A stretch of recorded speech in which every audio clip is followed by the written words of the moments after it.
কুতোপি ধ্যায়ংস্তু বংশস্য যশস্ত্রী সন্ধম বন্দে গুরুশ্রী চরণারবিন্দম। যে গুরুদেবের প্রসন্নতাতে ভগবান প্রসন্ন হন এবং যে গুরু অপ্রসন্ন হলে জীবনে কোনো গতি সম্ভব নয়, সেই গুরুদেবের গুণগান করাই জীবনের প্রধানতম কৃত্য। এইভাবে ছিল বিশ্বনাথ চক্রবর্তী পাদ পূর্বাষ্টক পেতে গুরুর বন্দনা করেছেন। আজকে এই সভাতে ভক্তগণ আমার সম্বন্ধে সব স্তুতি বাক্য করেছেন, আর বসে বসে নিজের প্রশংসা শোনা এ সাধুর ধর্ম নয়, সাধুর কৃত্য নয়। তবে কেন বসেছিলেন বা আমি কেন আছি, আর ভক্তগণ যে গুরুর তত্ত্ব এবং গুরুর মহিমার কথা কীর্তন করেছেন, সেই সমস্ত গুণাবলী জগৎগুরু শ্রীল ভক্তি সিদ্ধান্ত সরস্বতী গোস্বামী প্রভুপাদের পাদপদ্মে অর্পিত হয়েছে। আমি তার সেবক সূত্রেতে তার মহিমার কথা ভক্তগণের মুখে শুনে নিজের চিত্তকে শুদ্ধ করেছি এখানে বসে। নিজের চিত্ত শুদ্ধির জন্যই গুরুর মহিমা শ্রবণ, ভক্তগণের গুণগান শ্রবণ করা সাধনার মহাশক্তি। এই সাধনা শক্তি লাভ করবার জন্যই গুরু গৌরাঙ্গ ভক্তের মহিমা কীর্তন এবং শ্রবণ করা সাধন জীবনের এক মহৌষধি।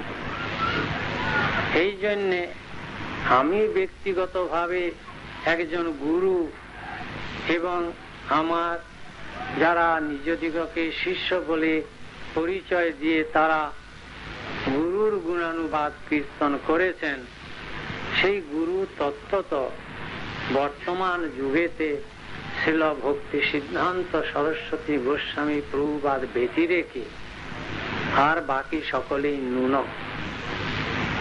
তিনি বস্তুত বর্তমান কালেতে জগৎগুরুর বাচ্য, যিনি কোন সাধনার দ্বারা সিদ্ধ ভূমিকায় পৌঁছননি, যিনি জগতের কথাতে সুর মিলিয়ে কোনো কথা বলেননি, যিনি ভগবানের নিত্য লীলাধামের অন্তঃপুর প্রকোষ্ঠ হতে জগতে কৃষ্ণ শক্তি ইচ্ছাক্রমে বার্ষবানবী দ্বৈত দাস বলে নিজের পরিচয় দিয়ে এই বৈষ্ণব সমাজের যে গ্লানি ভীষণ ভাবে এসেছিল তা একদিকে দূরীভূত করে যুগপৎ বৈষ্ণব ধর্মের মহাপ্রভুর প্রবর্তিত কথার সর্বোত্তম কথা স্থাপন করেছিলেন।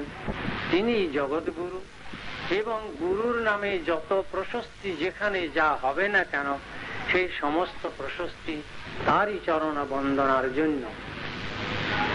এই বাংলাদেশে মহাপ্রভু যখন পুরী ধামে চলে যান সন্ন্যাস গ্রহণান্তে, তখন 6 বছর কাল ভারতের বিভিন্ন প্রান্তে পদব্রজে শ্রীমান মহাপ্রভু যুগ ধর্মের কথা কীর্তন করে সমগ্র ভারতবাসীকে কৃতকৃতার্থ করেছিলেন, স্বচরণান্তিকে স্থান দিয়েছিলেন।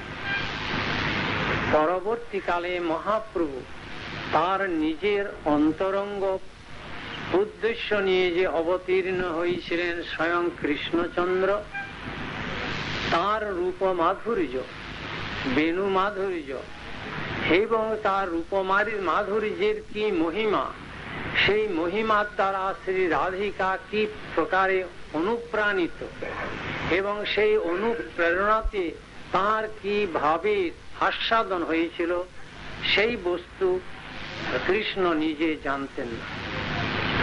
তাই কৃষ্ণ নিজের মহামাধুর্যের রসাস্বাদন করবার জন্য শ্রী রাধিকার ভাব স্বয়ং অঙ্গীকার করে সেই রসরাজ কৃষ্ণই রাধিকার ভাবেতে রসরাজ কৃষ্ণের রূপ মাধুর্যের মহিমা কি এবং সেই মহিমার আস্বাদন করে রাধিকার হৃদয়ের কি উল্লাস উদ্গম হয় তা স্বয়ং কৃষ্ণ আস্বাদন করবার জন্য মহাপ্রভু রূপে অবতীর্ণ হয়েছিলেন। এই কারণে মহাপ্রভুর শেষ 12 বৎসর কাল যে গম্ভীরার লীলা, সেইটি তিনি জগতে যুগধর্ম প্রবর্তনের কার্য নয়, সেটি তার নিজস্ব অন্তরঙ্গ ইচ্ছার পরিপূর্তি। কিন্তু প্রথম 24 বছর কাল নবদ্বীপেতে থেকে এবং পরবর্তীকালে সন্ন্যাস গ্রহণান্তে 6 বছর কাল ভারতের সর্বত্র পদব্রজে পরিভ্রমণ করে জগজ্জীবের নিকট এই কলিকালের যে যুগধর্ম হরিনাম মহামন্ত্র এবং এই হরে কৃষ্ণ মহামন্ত্র কীর্তনের দ্বারা কেবল শুদ্ধা ভক্তি প্রাপ্তি নয়, বৈকুণ্ঠ ধাম প্রাপ্তি নয়, অযোধ্যা ধাম অতিক্রম করে বিরজা রাজ্য পার হয়ে অপরদিকে দ্বারকাপুরেতে দ্বারকাধীশের পাদপদ্মের শুদ্ধা ভক্তির স্বরূপকে অতিক্রম করে মথুরাপুরে মথুরানাথ বাসুদেব কৃষ্ণের পরণে ভক্তির কথাও পার হয়ে গিয়ে ব্রজের অন্তঃপুরেতে প্রেম ও মাধুর্য রসের যে ভক্তির সর্বোত্তমতা সেইটি প্রচার করবার জন্য অকাতরে ঔদার্য বিগ্রহ গৌর হরি স্বয়ং কুরুক্ষেত্রে পুরীধামে থেকে তিনি নিত্যানন্দ প্রভু এবং অদ্বৈতাচার্যকে বাংলাদেশে ফেরত পাঠিয়েছিলেন।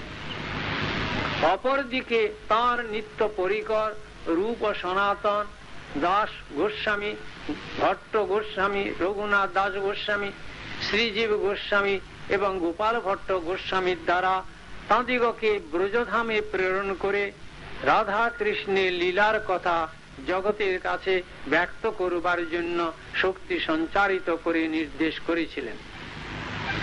এই যে মহাপ্রভুর দ্বারা প্রেরিত হয়ে নিত্যানন্দ প্রভু বাংলাদেশে এসে যে গৌরে প্রবর্তিত হরিনাম সংকীর্তন এবং কৃষ্ণ প্রেমের উৎকর্ষের কথা প্রচার করেছিলেন, তাহার পরে নিত্যানন্দ প্রভুর তিরোধানের পরে তাহার পুত্র বীরভদ্র প্রভু সেই নাম এবং প্রেম ধর্ম বাংলাদেশে বিনা বিচারে সকলের কাছে আবাল বৃদ্ধ বনিতা ব্রাহ্মণ চণ্ডাল সকলকে অকাতরে বিতরণ করেছিলেন। করার কিছুকাল পরেই সেই মহাপ্রভুর প্রবর্তিত যে প্রেম ধর্ম, সেই প্রেম ধর্মের নামে বাংলাদেশের বৈষ্ণব ধর্মেতে মহা কলঙ্ক কালিমা এনে দিয়েছিল। সেই প্রেম ধর্মের নামেতে কামের কুৎসিত নৃত্য সারা বাংলাদেশের তদানীন্তন বৈষ্ণব ধর্ম নামে পরিচিত ঘৃণিত হয়েছিল। আউল বাউল, নেড়া নেড়ি, অতিবাড়ি, গোপী ছাড়ি, গৌরাঙ্গ নাগরী, এই যে বিভিন্ন 13 অপসম্প্রদায় প্রায় 150 বছর পূর্বে বাংলাদেশের বৈষ্ণব ধর্মের নামে ঘৃণা এবং অতি অবজ্ঞা এনে দিয়েছিল। যে সমস্ত অপদার্থ লোক সাধন রাজ্যের কোনো চেষ্টাই নাই, সত্যের কোনো পন্থা লাভ করেনি, তত্ত্বজ্ঞানের সম্পূর্ণ অভাবের ভিত্তিতে প্রেমটাকে কামের রাজ্যেতে পরিণত করে কামকে প্রেম বলে পরিচয় দিয়ে এই আউল বাউল নেড়ানেড়ির ধর্ম বাংলাদেশে বৈষ্ণব ধর্ম নামে পরিচিত হয়েছিল। এবং নিত্যানন্দ প্রভুর অহৈতুকী কৃপা এবং পরবর্তীকালে তাহার পুত্র বীরভদ্র প্রভু এই বৈষ্ণব ধর্মের প্রেমের কথা সর্বত্র বলার ফলে বাংলার তদানীন্তন কালে যে সমস্ত অবর জাতি, আমরা তখনকার দিনে 100 বছর 80 বছর পূর্বে যাদিগকে ছোট লোক বলতো বাংলার সমাজ, ব্রাহ্মণ কায়স্থ নিজদিগকে শ্রেষ্ঠ অভিমান করতেন এবং এই নেড়ানেড়ি সম্প্রদায় মানে বৈষ্ণব ধর্ম ছোট লোকের ধর্ম, এই বলে এই বাংলাদেশে বৈষ্ণব ধর্মে কুৎসা রটেছিল। তার কারণ এই অযোগ্য ব্যক্তিগণ ধর্মের কোনো সন্ধান রাখে না, তত্ত্বজ্ঞানের সম্পূর্ণ অভাব, অজ্ঞ মূর্খ সমাজ ওই সমস্ত তফান্তর কালে বাংলাদেশের জাতিকে লোকে বলে অছুত জাতি, ছোট লোক, এইভাবে সমাজে জাতিকে ঘৃণা করত। সেই সব লোকের ভিতরে মহাপ্রভুর দানের যে সর্বোত্তমতা, প্রেমের কথা, প্রেমের রাজ্যের অন্তঃপুরের কথা ছড়িয়ে দেওয়ার ফলে এই অজ্ঞ সমাজ তিলক মালা ধারণ করে তারা কামের রাজ্যকে বৈষ্ণব ধর্ম বলে প্রচার করেছিল। তার ফলে নেড়ানেড়ি মানে পরের স্ত্রীকে নিয়ে পারকীয় রসের কুৎসা নিজের জীবনে ধর্ম বলে বহুমানন করেছিল সমাজের ভিতরে। গ্রামে গ্রামে বৈরাগী বৈরাগিনীরা সকালবেলা এসে রাই জাগো কত নিদ্রা যাও কালা মানিকের কোলে বলে গান করে পাড়ায় পাড়ায় বেরিয়ে ওই পর নারী পর পুরুষের একত্র বাসেতে দ্বারা রাধা গোবিন্দের উন্নত উজ্জ্বল রসের যে পারকীয় রসের পরমত্বটাকে এত হীন ঘৃণিত অতি তুচ্ছ কামের তাণ্ডবের রাজ্যেতে এনে বৈষ্ণব ধর্মের নামে প্রসার করেছিল। গোসাইগণ তারা নিজেদেরকে কালাচাঁদ বলে, গোস্বামী গুরু সাক্ষাৎ কৃষ্ণ শাস্ত্র বলেছেন। যেহেতু শাস্ত্র বলেছেন গুরু সাক্ষাৎ কৃষ্ণ, এবং যেহেতু কৃষ্ণ রাস লীলা করেছেন, বস্ত্র হরণ করেছেন, এই অপদার্থ এই গুরু সমাজ বাংলাদেশেতে ওই সমস্ত রমণী শিষ্যগণকে নিয়ে তাদের বস্ত্র হরণ লীলা আর তাদের নিয়ে রাস লীলা এই সমাজের ভিতরে ধর্ম নামে চালিয়েছিল। এইভাবে বাউল সমাজ তারা নিজের কাম কে অধিকতর ভাবে সম্ভোগ করবার জন্য কি প্রকারে কামের ব্যবহারটা কে দীর্ঘকালে সেটি সম্ভোগ করতে পারে সেইভাবে বীর্য পান করে তারা এই বাউল সম্প্রদায় বৈষ্ণব ধর্মের নামে এই বাংলাদেশে ছড়িয়ে পড়েছিল।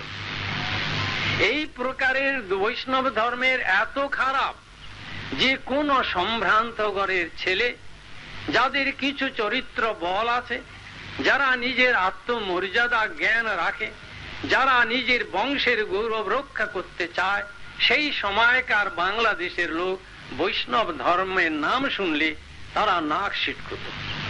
এই বৈষ্ণব ধর্ম নাম হচ্ছে ছোট লোকের ধর্ম, অসভ্য লোকের ধর্ম, চরিত্রহীন লোকের ধর্ম, যারা নিরন্তর এই কামটাকে প্রেম বলে নির্লজ্জ ভাবে সমাজে কামের তাড়না সমাজকে দিয়ে কুৎসা করে দিয়েছিল।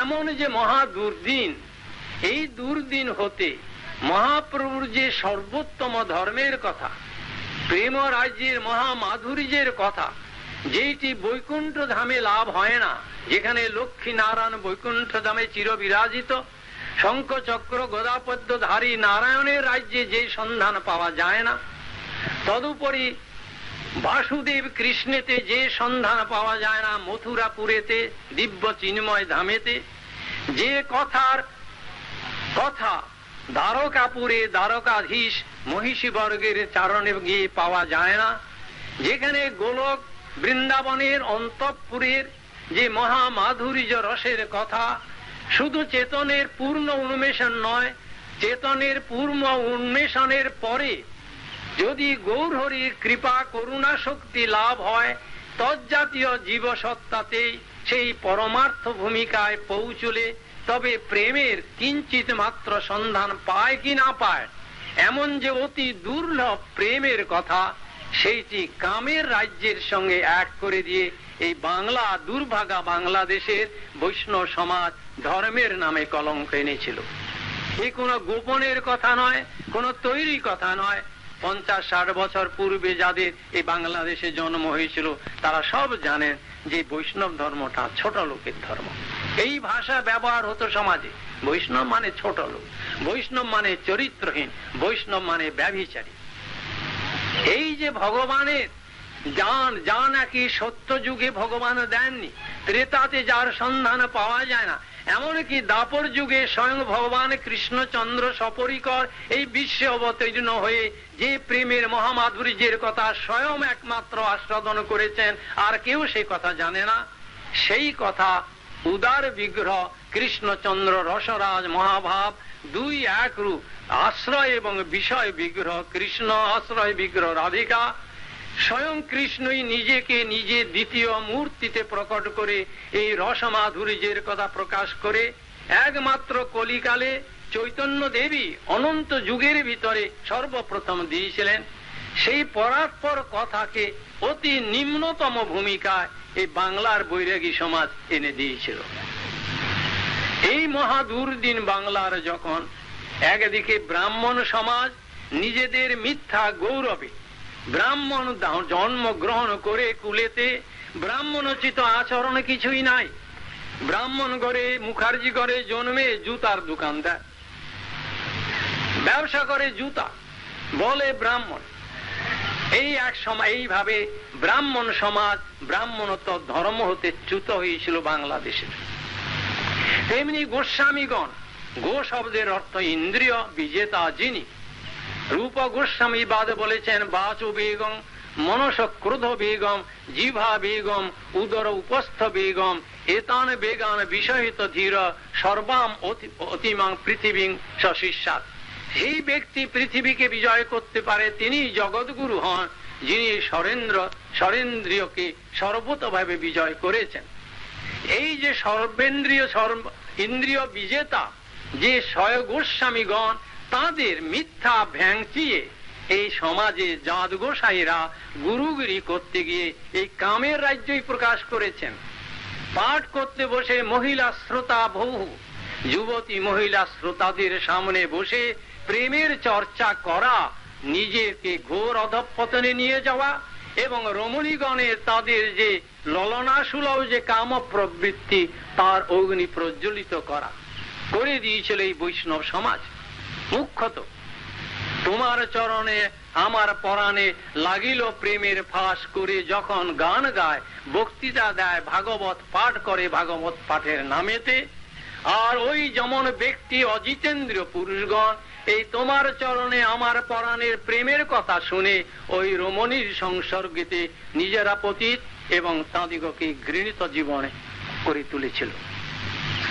এই যে মহা একটা বিকট সমাজ বাংলাদেশে ধর্মের নামে, সে কোন ধর্ম? যে ধর্ম স্বয়ং ভগবান কৃষ্ণ রাধা ভাবে বিবাহিত হয়ে এই জগৎকে দিতে এসেছিলেন, যে ধর্মের কথা সত্য ত্রেতা দাপর যুগে কেউ জানতে পারেনি, এমন মহান ও উদার বিগ্রহ শ্রী গৌরহরির কথার নামেতে স্ত্রী হেন নাম প্রভু মুখে না আনিলা যে ধর্মের কথা, যে মহাপ্রভু বলেছেন স্ত্রী হেন নাম প্রভু মুখে না আনিলা, তখনও স্ত্রী শব্দ তিনি মুখে করতেন না। তিনি সন্ন্যাসী জীবন নিয়ে জগৎকে শিক্ষা দিয়েছিলেন যে দারু প্রকৃতি হরে মুনের অপিমন।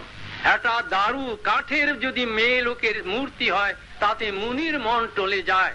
তাই যদি যুবতী যদি হয় বিমাতা, যুবতী যদি হয় কন্যা, যুবতী যদি হয় ভগিনী, যুবতী যদি হয় ঝি বাড়ির, তাদের সঙ্গে একান্তে পুরুষ কখনো বসবে না, আলাপন করবে না। কেন না? স্ত্রী জাতিটা হচ্ছে কামের দ্বারা সৃষ্ট। এই কামের একটা মূর্তি হচ্ছে স্ত্রী জাতি, সৃষ্টি প্রকরণ। সেই তাদের সঙ্গে বৈরাগীর ধর্ম নয়, তাদের সঙ্গে একান্তে বসে আলোচনা করা, ধর্মের অছিলাতে অধর্মের কে সৃষ্টি করা। কিন্তু মহাপ্রভুর ধর্মে যে বলেছেন স্ত্রী হেন নাম প্রভু মুখে না আনিলা, সেই মহাপ্রভুর কে জন্য ভিক্ষা করতে গিয়েছিলেন ছোট হরিদাস। ছোট হরিদাস তার জন্য মুষ্টি ভিক্ষা, চাল ভিক্ষা করে এনেছিলেন। মহাপুরুষ শুনেন যে ভিক্ষা করে এনেছেন, তার বাড়িতে একটি যুবতী নারী আছে। এনেছিলেন এক বৃদ্ধার কাছ থেকে চাল ভিক্ষে করে মহাপ্রভু ভগবানের জন্য। তার সেবক মহাপ্রভু বলেন যে ওর মুখ আমি দর্শন করি না। বৈরাগী হইয়া করে প্রকৃতি সম্ভাষণ, দেখিতে না পারো মই তাহার বদন। বৈরাগী হয়ে, ত্যাগী হয়ে, ত্যাক্তাশ্রমী হয়ে যদি স্ত্রীলোকের সঙ্গে সম্ভাষণ করে, মহাপ্রভু বলছেন তার আমি মুখ দর্শন করি না। মহাপ্রভু যখন তাকে বর্জন করলেন, তার নিজের সেবক তা যার জন্য ভিক্ষা করে এনে মহাপ্রভুকে দিতেন, সেই মহাপ্রভু তাকে পরিত্যাগ করলেন তিনি রমণীকে সম্ভাষণ করেছিলেন বলে। তার সেই দুঃখে দুঃখিত হয়ে সেই ছোট হরিদাস ত্রিবেণীতে গিয়ে গঙ্গা যমুনার সঙ্গমেতে নিজের দেহ ত্যাগ করেছিলেন, আত্মহত্যা করেছিলেন। সংবাদ যখন মহাপ্রভুর কাছে এলো যে মহাপ্রভু আপনি উদার বিগ্রহ ভগবান, আর আপনার জন্য চাল ভিক্ষে করেছিল এই অন্তরের ভক্তি নিয়ে, কিন্তু সে ঘরে যুবতীর সঙ্গে সে কথাপন করেছে বলে আপনি এত কঠোর শাস্তি দিলেন, সে দেহ ত্যাগ করেছে। মহাপ্রভু উত্তরে বললেন, বৈরাগী সম্ভাষীর হয় যোগ্য পরিণতি। বৈরাগী হয়ে যদি স্ত্রী সম্ভাষণ করে তার এইভাবে আত্মহত্যা করাই তার উপযুক্ত শাস্তি। মহাপ্রভু তাকে বললেন না যে তাই তো আহা লোকটা প্রাণ বিসর্জন দিল। এই যে কঠোর ধর্ম, যে ধর্মের রাজ্যে প্রেমের কথা বলতে এসেছেন, আর জগৎ সারা সংসার হচ্ছে কামের দ্বারা পরিচালিত, সারা বিশ্ব ওই পিঁপড়ের থেকে আরম্ভ করে দেবরাজ ইন্দ্র পর্যন্ত কামেতে বিভাবিত।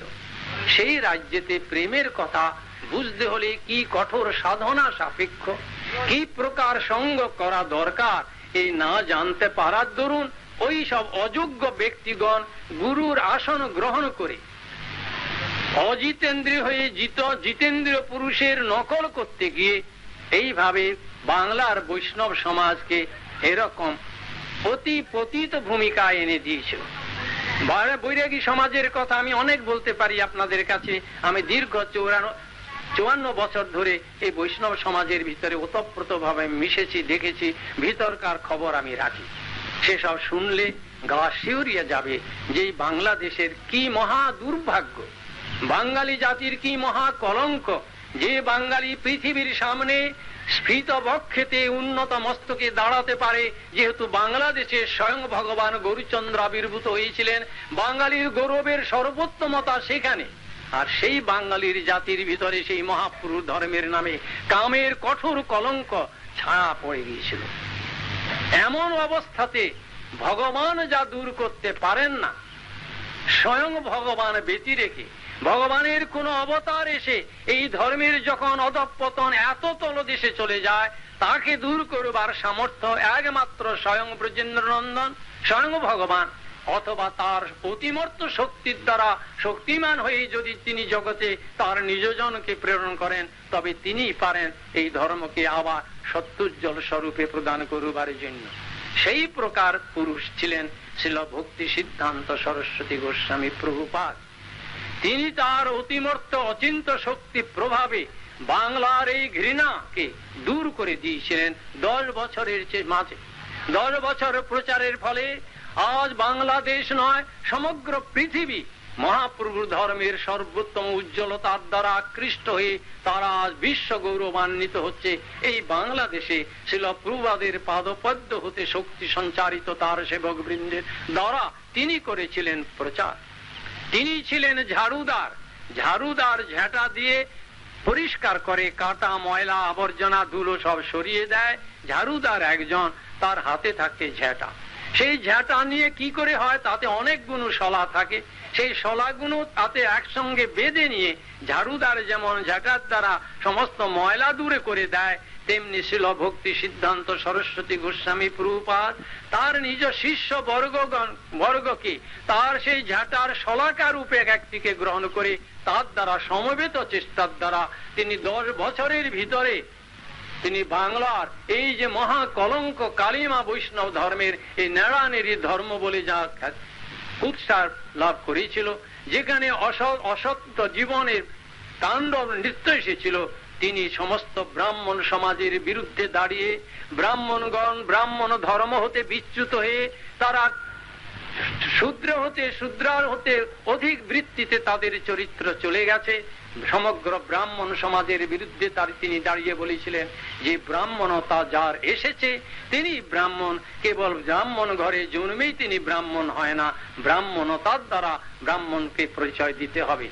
ডাক্তারের ছেলে হলেই যে ডাক্তার হবে, যেমন বলা যায় না, ডাক্তারের ছেলে ইঞ্জিনিয়ার হতে পারে, মহামূর্খ হতে পারে।